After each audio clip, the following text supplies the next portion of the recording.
और चलिए सबसे पहले बात कर लेते हैं देश के बजट 2022 की।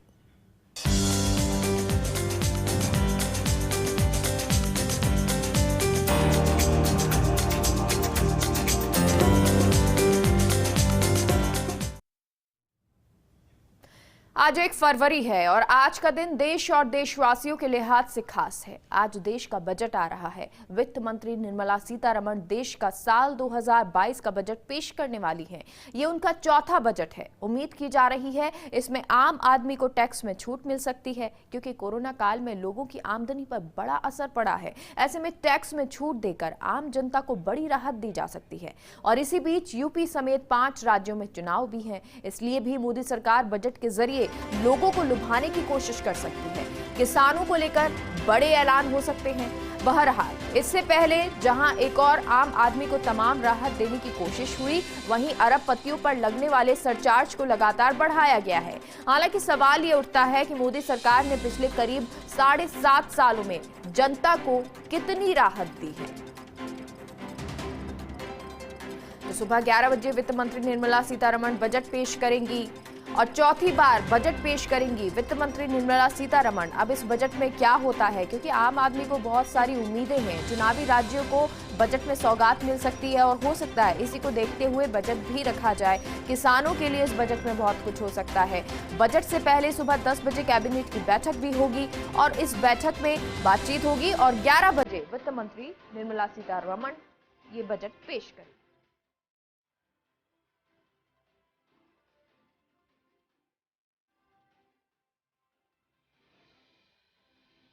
और हमारे साथ सीनियर एडिटर सुधांशु माथुर जुड़ गए हैं। सुधांशु जी, आज बजट पेश होने वाला है, 11 बजे ये बजट आएगा।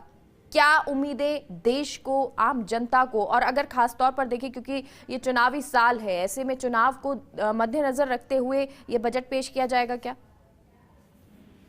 देखिए, इसमें कोई दौराई नहीं है कि बजट को हमेशा जो है, अगर चुनावी वर्ष होता है या चुनावी वेलाएं होती हैं, उसको हमेशा ध्यान रखा जाता है। लेकिन 2022 का बजट इसलिए सबसे ज्यादा महत्वपूर्ण है कि पिछले 2 लॉकडाउन के बाद देश की अर्थव्यवस्था गड़बड़ाई। तीसरी जो वेव आई, तीसरी वेव की शुरुआती दौर में लगा कि शायद देश और दुनिया जो है कोरोना मुक्त होने जा रही है, और इसी कारण जो है वो एक बार फिर जीवन पटरी पर नजर आता दिखाई दिया। लेकिन अचानक एक बार फिर थर्ड वेव ने वापस देश और दुनिया की अर्थव्यवस्था को गड़बड़ा दिया। ये बजट इसलिए भी महत्वपूर्ण है कि 2014 में जब नरेंद्र मोदी केंद्र की सत्ता में आए, तब से उन्होंने किसानों को लेकर जो है काफी संवेदनशीलता दिखाई, और बार बार उनका ये कहना कि वो 2022 तक देश के किसानों की आय को दुगना कर देंगे। तो चूंकि 2022 है, देश का किसान इस बात की आस लगाए बैठा है कि क्या उसकी आय दुगनी होगी, क्या उसके दुर्दिन दूर होंगे, क्या उस जो देश के किसान आत्महत्याएं कर रहे हैं अपनी व्यक्तिगत अर्थव्यवस्था को लेके, अपने कर्जों को लेकर, तो क्या 2022 का जो बजट है वो किसानों के लिए एक नया जो है वो दौर लेके आएगा, उनको व्यक्तिगत आर्थिक जो उनकी समस्या है उससे उबारेगा। क्योंकि लगातार ये बात थी कि किसानों की आय दुगनी की जाएगी। तो देखना ये होगा कि 2022 के अंदर, क्योंकि भारत एक कृषि प्रधान देश है और अर्थव्यवस्था कृषि पर आधारित है, और किसान जो है वो यहाँ पर अन्नदाता की श्रेणी में आता है। तो ये सबसे महत्वपूर्ण होगा कि किसानों को लेकर क्या सरकार का जो है वो विजन रहेगा, क्या नजरिया रहेगा। क्योंकि अभी भी बजट से पहले के जो सरकार और सरकार के नुमाइंदों के जो लगातार बयान आए, वो यही कहने वाले थे कि इस बार का बजट जो है किसान आधारित होगा, किसानों को ध्यान में रखकर, किसान को केंद्र में रखकर होगा। तो सबसे महत्वपूर्ण बात ये होगा कि देश के अन्नदाता को, देश के किसान को, जो पिछले कुछ महीनों से करीब 1 साल के आसपास जो है वो आंदोलनरत रहा, सड़कों पर बैठा, सर्दी गर्मी बरसात उसने सहे अपनी मांगों को लेकर। सरकार 3 बिल लाई थी, उन बिल के विरोध में किसान लगातार संघर्षरत रहा। तो ये सारा जो अब तक का चैप्टर रहा, जो अब तक का पूरा एक कह सकते हैं कि किसानों को लेकर एक जो संघर्ष के दौर से गुजरना पड़ा, तो क्या देश का किसान इस बजट के बाद मुस्कुराएगा, उसके चेहरे पर खुशी आएगी, किसान जो है वो बजट के बाद उत्सव मनाने की स्थिति में आएगा? ये सबसे महत्वपूर्ण होगा, पहली बात। दूसरी बात ये कि देश और दुनिया लगातार लॉकडाउन से गुजरी है, सभी जगह की। हम ये नहीं कह रहे कि केवल भारत की, बल्कि अन्य देशों की भी अर्थव्यवस्थाएं गड़बड़ाई। तो देखना ये होगा कि तीसरा जो वेव आई और लगातार जो हमारा देश कोरोना के संघर्ष से, कोरोना के दौर से गुजरा, तो इस बार के बजट के अंदर देश की अर्थव्यवस्था को संभालने के लिए निर्मला सीतारमण किस तरह का बजट जो है वो पेश करेंगी। हाँ, इसमें कोई दौरा ही नहीं है कि पूरी दुनिया के अंदर भारत ने एक उदाहरण पेश किया और जो है वो वैक्सीनेशन का कार्यक्रम इतनी तेजी से चला है कि लगभग देश का मतलब काफी बड़ी आबादी वैक्सीनेटेड हुई। तो ये भी देखना होगा कि इस बजट के अंदर अब चूंकि जो एडल्ट हैं, जो वयस्क हैं और जो किशोर हैं, उनकी बारी आ चुकी है वैक्सीनेशन में। तो जो छोटे बच्चे हैं उनको लेकर बजट के अंदर वैक्सीनेशन का कार्यक्रम किस तरह से होगा, उन छोटे बच्चों का जो है वैक्सीनेशन का कार्यक्रम कब से चलाया जाएगा, ये एक सबसे महत्वपूर्ण बात होगी। नंबर तीसरी बात कि लगातार विपक्ष और इस बात पर हमलावर है कि देश में बेरोजगारी का ग्राफ बहुत तेजी से बढ़ रहा है। अलग अलग जगह के अलग अलग आंकड़े हैं, अलग अलग राज्यों के अलग अलग आंकड़े हैं कि किस स्टेट में किस तरह से बेरोजगारी बढ़ी, देश में बेरोजगारी का ग्राफ क्या बढ़ा। तो ये देखना होगा कि निर्मला सीतारमण देश के बेरोजगारों को लेकर उनका क्या विजन होगा, किस तरह से वो बेरोजगारों को ये आश्वस्त कर पाएंगी कि नहीं, आने वाले सालों के अंदर या आने वाले समय के अंदर बेरोजगारों के लिए केंद्र सरकार काफी संवेदनशील है और बेरोजगारों को लेकर कोई न कोई योजना लेके आएंगे। इसके अलावा देश लगातार कर्ज में जो है वो डूबे जा रहा है। प्रति व्यक्ति देश में कर्ज का जो है ग्राफ बढ़ा है। तो ये देखना होगा कि कर्ज मुक्ति को लेकर इस बजट के अंदर जो केंद्र सरकार है उसका क्या विजन होगा। सबसे बड़ी बात कि इंफ्रास्ट्रक्चर, देश का जो इंफ्रास्ट्रक्चर है उसकी मजबूती के लिए क्या योजनाएं आएंगी। इसके अलावा जीडीपी, जो है जीडीपी का जो लक्ष्य है, जो ये माना जा रहा है कि आने वाले समय में जीडीपी में सुधार होगा, क्योंकि चलिए उम्मीद यही की जा रही है कि जीडीपी में सुधार होगा, किसानों के लिए आएगा, आम आदमी मिडिल क्लास के लिए टैक्सेशन में कुछ राहत मिलेगी। अब बजट जब आएगा 11 बजे पेश करेंगी निर्मला सीतारमण, तब देखना होगा। बहुत बहुत शुक्रिया आपका सुधांशु जी हमसे जुड़ने के लिए। और हमारे साथ न्यूज रूम स्टूडियो से निर्मल तिवारी हमारे सहयोगी जुड़ गए हैं। निर्मल, आज बजट आने वाला है, आम आदमी की नजरें इसी पर टिकी हुई हैं कि हमारे लिए क्या होगा, चाहे वो गृहिणी हो, महंगाई को लेकर जिस तरह से त्रस्त है, पेट्रोल डीजल के लिए आम आदमी बहुत त्रस्त है। इसके अलावा टैक्सेशन जो कि कम नहीं किया गया 8 साल से, तो अब उसमें क्या राहत मिलती हुई नजर आएगी, किसानों के लिए क्या खास होगा? देखिए मेघा, सबसे पहले तो आपको बता दूं, जो सबसे पहले बड़ी अपडेट आ रही है बजट से ठीक पहले, वो ये है कि आज मौनी अमावस्या भी, और मौनी अमावस्या पर जो तेल कंपनियां उन्होंने अपना मौन तोड़ा है।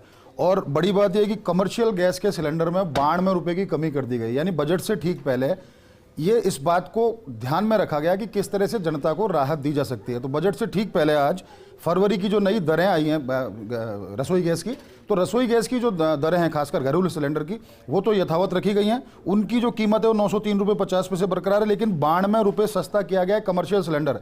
यानी वो रेडी ठेली वाले, जो खोमचे वाले, जो छोटे मोटे काम करा करते थे, वो बड़ी होटल तक जो कमर्शियल सिलेंडर यूज़ करते थे, उनको 92 रुपये की राहत दी है। बहुत दिनों के बाद ऐसा देखने को मिला है कि 2000 रुपये से कम का जो है कमर्शियल सिलेंडर आएगा, अब वो है 1921 रुपये 50 पैसे। तो आज बजट से ठीक पहले जिस तरह से ये ट्रेंड सामने आया, तो ऐसा लगता है कि बजट में भी कहीं ना कहीं मेगा राहतों की बौछार देखने को मिल सकती है। अभी सुधांशु जी जिस तरह से बता रहे थे, बहुत बड़ी बात यही है कि जो 5 राज्यों में चुनाव होने थे, खासकर यूपी या पंजाब की या उत्तराखंड की बात करें, तो सब कृषि प्रधान है। और कृषि प्रधान है तो निश्चित तौर पर देखना पड़ेगा। और ये बड़ी बात थी वाकई कि प्रधानमंत्री बार बार विभिन्न मंचों से कहते रहे कि किसानों की आय को 2022 तक दोगुना कर दी जाएगा। 2022 अपने फरवरी का, चूंकि आज फरवरी शुरू हो गई है, आज 1 फरवरी का दिन है, 1 महीना गुजर भी गया है, तो किसानों को ये उम्मीद जरूर है इस बजट से कि जो किसान सम्मान निधि की राशि थी उसको 6,000 रुपए से क्या बढ़ाया जाएगा, हो सकता है कि इसमें वृद्धि की जाए। दूसरा, एमएसपी को लेकर के जिस तरह से जो 3 कृषि बिल आए थे, तमाम उसके ऊपर आंदोलन हुआ, बहुत बड़ा देश में सारी अर्थव्यवस्था गड़बड़ा गई, लगातार चक्का जाम की स्थिति देखने को मिली। तो निश्चित तौर पर कहा जा सकता है एमएसपी को लेकर के भी निर्मला सीतारमण अपने बजट के पिटारे में से कुछ ना कुछ ऐसा निकालेंगी। लेकिन देखिए, महंगाई की बात करें तो वो अपने सर्वोच्च स्तर पर है मेगा, और जिस तरह से कि कहा गया है कि जो बजट में जो अनुमान लगाया गया है कि जो कहते हैं कि 8 से 8.5% का जो है वृद्धि देखने को मिलेगी, लेकिन महंगाई को किस तरह से काबू किया जाएगा ये बहुत बड़ी चुनौती है। देखिए, पेट्रोलियम के दाम, सरकार ने ये देखा कि 2 साल जो कोविड काल था मेगा खास तौर पर, तो सरकार को कोई फॉर्मूला नजर ही नहीं आया पेट्रोलियम के अलावा। तो पेट्रोलियम एक ऐसा सेक्टर था जिसके जरिए अर्थव्यवस्था को ठीक करने की कोशिश की गई, और उसका नतीजा ये निकला कि 2 साल पहले तक जो 73-74 रुपए प्रति लीटर पेट्रोल था, आज 107 रुपए के सर्वोच्च स्तर पर है, 113 रुपए तक पहुंच गया था। उसके बाद कुछ राहत दी गई, सेंट्रल एक्साइज में कमी की गई, राज्यों ने भी अपने अपने स्तर पर वैट में कमी की। लेकिन जैसे जैसे पेट्रोलियम के दाम बढ़ते हैं, अगर 35 रुपए भी पेट्रोलियम के दाम इस 2 साल के दौर में बढ़े हैं, तो उसका मतलब यह हुआ कि आम आदमी, जिसको कि कोविड के दौर में जब वो अपने आर्थिक संसाधनों से जूझ रहा था, उसको ये इस बात की जरूरत थी कि सरकार उसके कहीं ना कहीं साथ रहेगी, लेकिन ऐसा हुआ नहीं। और जो केंद्र सरकार की सीधे तौर पर बात करें तो जनता की अपेक्षाओं पर खरी नहीं उतरी। 35 रुपए अगर पेट्रोलियम के दाम में वृद्धि हुई तो उसका नतीजा ये निकला कि जितने भी खाद्य तेल थे, सब्जियां थी, रोटी, कपड़ा और मकान जो आम आदमी की जरूरत थी, वो लगातार महंगे होते गए, और महंगाई इस कदर पहुंच गई कि जो 90 से 95 रुपए अगर सरसों का तेल जो आम आदमी की पकड़ में होता है, वो आज 200 रुपए से ज्यादा मिल रहा है। प्याज, आलू, जो कहते हैं ना कि हम तो रोटी चटनी खा लेगा आदमी, तो चटनी बनाने के लिए भी उसको जितने संसाधन चाहिए थे वो तमाम महंगे हो गए। और उसका नतीजा निकला कि ट्रांसपोर्टेशन की दरें महंगी हुई, तो चाहे वो दवाएं हों, जीवन रक्षक दवाएं, उनमें महंगाई हुई, रोटी, कपड़ा और मकान की बात करें उनमें महंगाई हुई, निर्माण सामग्री की बात करें वो महंगे हो गए, खाद्य तेल की बात करें वो महंगे हो गए, इवन अनाज। आदमी ये देखता है कि उसको कहीं ना कहीं कोई किसी तरह के इस रूप में सहायता सामने आएगी, लेकिन ऐसा हुआ नहीं। लेकिन अब चूंकि 5 राज्यों में चुनाव हैं, तो ये जो सियासी गणित जिस तरह से बैठाई गई है पूरी कि चुनाव से ठीक पहले बजट को किस रूप में लेके आना है, तो देखिए 35 लाख करोड़ रुपए से ज्यादा का बजट आना है। अब उसमें किस तरह के प्रावधान किए जाने हैं। टैक्सेशन को लेकर के आम आदमी भी राहत चाहता है कि, और सरकारी कर्मचारी जो है वो भी राहत चाहता है कि उसको टैक्सेशन के अंदर भी राहत मिले, तो टैक्सेशन को लेकर के भी राहत की उम्मीद की जा रही है। कल जिस तरह से हमारी जो जितने चार्टर्ड अकाउंटेंट्स थे और जो तमाम जो इस क्षेत्र के जानकार थे, जो गुणी लोग थे, उनसे भी बात हुई, तो कह रहे थे कहीं ना कहीं टैक्स स्लैब में भी राहत देखने को मिल सकती है। किसानों को लेकर बहुत बड़ी बड़ी घोषणाएं हो सकती हैं। मैंने जैसा पहले भी कहा कि किसान सम्मान निधि को बढ़ाने की बात है, तो निश्चित तौर पर इसके ऊपर 90,000 करोड़ रुपए से ज्यादा का, जिस तरह की सूचनाएं आ रही हैं, सरकार एक पैकेज लेके आ सकती है, केंद्र सरकार इस बजट के अंदर, ताकि किसानों की आय को दोगुना करने की बात थी। और देखिए, जिस तरह से नाबार्ड, अगर राजस्थान के परिप्रेक्ष्य में हम बात करें तो नाबार्ड क्या करता है कि जो ब्याज मुक्त फसली ऋण दिया जाता है या दीर्घकालीन जो ऋण दिया जाता है, उसका मात्र 45% जो है उसकी ही पुनर्वित्त की सुविधाएं दे रहा है। राज्यों की बहुत लंबे समय से मांग है कि पुनर्वित्त की सुविधा को नाबार्ड के द्वारा 60% किया जाए। 60% करने से यह होगा कि जो किसान, जो केंद्र सरकार जो सब्सिडी देती है ब्याज मुक्त फसली ऋण पर 3%, उसका आकार बढ़ेगा, और उसका आकार बढ़ेगा तो किसानों तक ज्यादा पैसा जा पाएगा, उनको ब्याज मुक्त फसली ऋण दिया जा पाएगा। तो उससे फायदा ये होगा, चाहे खरीफ की बात हो चाहे रबी की बुआई, उनको महाजन या किसी सूदखोर के पास नहीं जाना पड़ेगा। तो जो सबसे बड़ा जो फोकस रहना है वो किसानों को लेकर रहना है, चाहे वो फसल बीमा हो चाहे दुर्घटना बीमा हो, और तमाम इस तरह की योजनाएं हैं। निश्चित तौर पर निर्मला सीतारमण जब 11 बजे अपना चौथा बजट पेश करेंगी, तो उसमें देखना होगा कि किसानों को लेकर के जो जिस तरह के पैकेज आने वाले हैं सामने, वो निश्चित तौर पर आएंगे। दूसरा जो सबसे बड़ा जो थ्रस्ट सेक्टर है वो ये है कि पेट्रोलियम के दामों में कमी की जाए, क्योंकि रसोई का गणित पूरी तरह से मेगा बिगड़ चुका है। रसोई गैस के दाम 903 रुपए 50 पैसे के स्तर पर है। पेट्रोल जैसा मैंने कहा 107 रुपए से ऊपर के स्तर पर है। 95-96 के स्तर पर डीजल पहुंच चुका है। तो जैसे जैसे डीजल के दाम बढ़ती है, किसान भी इससे प्रभावित होता है, क्योंकि किसान को अपने खेत में जुताई बुआई करने के लिए उसको अपने डीजल पंप सेट चलाने ही होते हैं। वो ट्रैक्टर भी चलाएगा, थ्रेसर भी चलाएगा, तो डीजल की दर महंगी होगी। तो किसान से ये अपेक्षा नहीं की जा सकती कि वो अपनी गाड़ी कमाई की जो उसने पैदावार की है उसको बहुत सस्ते में दे दे। किसानों की अपनी उम्मीदें हैं, आम लोग हैं उनकी अपनी उम्मीदें हैं, गृहिणियों की अपनी उम्मीदें हैं, और अब ये उम्मीदें जो हैं उन पर निर्मला सीतारमण कितना खरी उतरती हैं, सरकार कितना खरी उतरती है, ये देखना होगा। बहुत बहुत शुक्रिया आपका निर्मल, हमसे जुड़ने के लिए।